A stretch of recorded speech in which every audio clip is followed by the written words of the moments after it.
Bismillahirrahmanirrahim. Ustaz, saya ingin bertanya.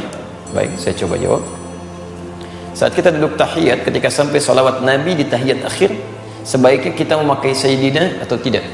Tapi kalau kita lihat hadis-hadisnya, misal ini kan kalimat hadis bisa ditemukan di At-Tirmidzi nomor hadis 483, hadis Muslim nomor hadis 406, hadis Muslim nomor hadis 406, di At-Tirmidzi nomor hadis 483, kemudian di Abu Daud nomor hadis 978 sampai 980. Oke.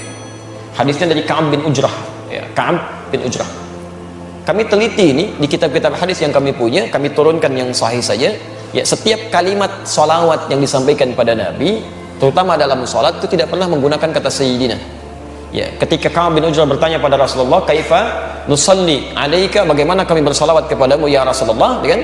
Baik, maka Nabi mengatakan, ya faqul, maka katakan, "Allahumma salli 'ala Muhammad wa 'ala ali Muhammad, kama shallaita 'ala Ibrahim wa 'ala ali Ibrahim, wa barik 'ala Muhammad wa 'ala ali Muhammad, kama barakta 'ala Ibrahim wa 'ala ali Ibrahim, innaka Hamidum Majid." Jadi tidak menggunakan kata Sayyidina.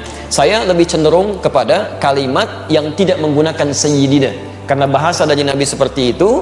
Yang kedua, salat itu petunjuknya khusus, langsung dalilnya, langsung dipraktekkan, langsung dicontohkan, langsung dibacakan, dan diikat di kalimat Nabi SAW di Al-Bukhari nomor hadis 651. "Sallu kama ra'aitumuni usalli." Salatlah kalian seperti persis melihat saya salat. Jangankan Anda, sahabat Nabi namanya Khalad Az-Zuraiqi, dikisahkan di Al-Bukhari nomor hadis 751, 757, di hadis Muslim nomor hadis 397, babul musifis shalah, bab tentang orang yang salatnya bermasalah. Dia salat, datang ke masjid Nabi, ya rajulun ila Nabi sallallahu alaihi wasallam, fadakhala ila al-Masjid Nabawi, masuk ke masjid Nabi, fa shalla bi jambin Nabi, salat di samping Nabi. Ketika selesai salatnya, falamma sallama yaminan wa shimala, ketika salam ke kanan dan ke kiri, faqala lahu an-nabiy sallallahu alaihi wasallam, maka Nabi sallallahu alaihi wasallam langsung berkata pada orang ini, "Shalli fa innaka lam tusalli." Salatlah kamu, salat lagi kamu, karena kamu belum salat. Kamu belum salat.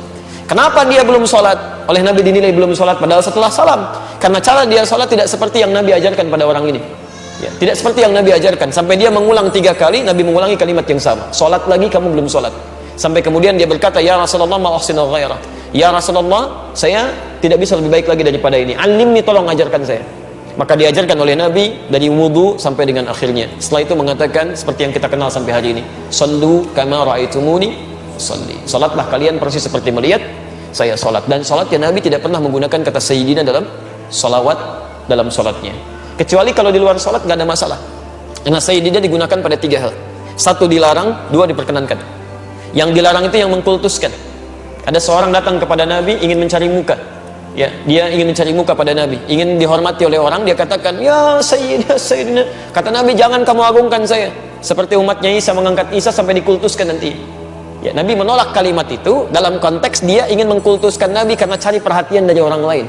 Tapi Nabi sendiri mengatakan pada Umar, "Sayyidu qaumi," kepada Abu Bakar, "Sayyidu qaumi." Karena itulah Syekhul Islam Ibnu Taimiyah dalam kitabnya Risalah Tazkiyatun Nafs di halaman pertama, di posisi sebelah kanan paling atas, ketika membuka kitabnya 72 halaman itu, beliau katakan, "Allahumma shalli ala Sayyidina Muhammad," sebagai takrim, ya, memuliakan. Kalau kita menganggap seseorang itu mulia, ya, kayak Anda misalnya di kantor ada bos, Anda panggil bapak kan, padahal bukan bapak Anda. "Pak, apa kabar?" "Saya bukan bapak Anda." Kan enggak, Anda panggil bapak untuk penghormatan, itu takrim namanya. Ya, sama dengan yang ketiga sebagai gambaran umum. Ya, Anda misalnya bertemu sekarang Pak Adi, Pak Doni, Bu Siti, bahasa Inggrisnya Mr, kan? Mr, Mrs, bahasa Arabnya Sayyid, Sayyidah. Makanya ketika Anda misalnya ke Timur Tengah umrah dipanggil, ya, ada Sayyidah Khadijah, Sayyidah Aisyah, Masya Allah, itu penghormatan. Ya, ya Sayyidah, ya Sayyidah, tan. Saya bukan Sayyidah, Pak, Masya Allah, saya Nina misalkan. Enggak, itu panggilan kehormatan. Ya, sama dengan Anda Sayyid, tuan, sini gitu. Jelas ya?